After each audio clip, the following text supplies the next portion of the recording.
پێنج ئاماری ڕۆناڵدۆ کە ئەستەمە مێسی بیشکێنێت لە ئێستادا شیکەرە وەرزشیەکان بە قورسی دەزانن کە بتوانن بەراورد بکەن لە نێوان ڕۆناڵدۆ و مێسی لە ڕووی ئامارەکانیانەوە تا باشترینیان لە مێژووی تۆپی پێدا دیاری بکەن. بۆ ماوەی 10 ساڵ بەشێکی زۆری هاندەرە وەرزشیەکاندا بەش بوون بەسەر دوو بەشەوە و باسییان لە شکاندنی ئامارەکان کردووە لەلایەن دوو ئەستێرەی تۆپی پێوە. بەشێکیان پشتگیری ڕۆناڵدۆیان کردووە، بەشەکەی تریش هانی مێسییان داوە. کریستیانۆ ڕۆناڵدۆ خاوەنی 5 ئامارە لە ژیانی تۆپی پێدا کە ئەستەمە لیۆنێل مێسی ڕۆژێک لە ڕۆژان بتوانێت بیشکێنێت لە کاروانی وەرزشیدا.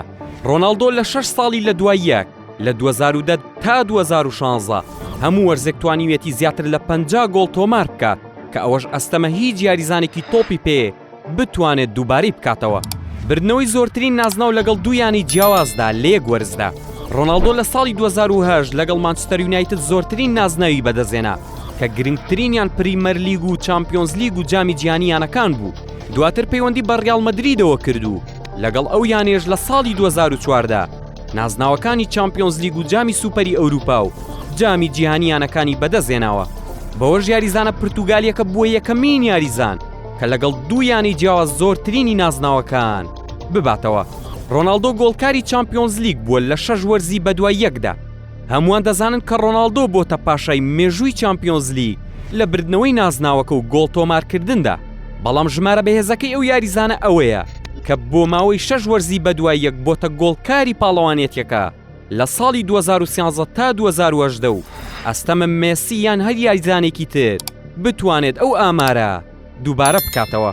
تۆمارکردنی 40 گۆڵ لەگەڵ دوویانی جیاواز لە یەک وەرزدا. ڕۆناڵدۆ لە وەرزی 2007 بۆ 2008 لەگەڵ مانچستەر یونایتد زیاتر لە 40 گۆڵی تۆمار کردو.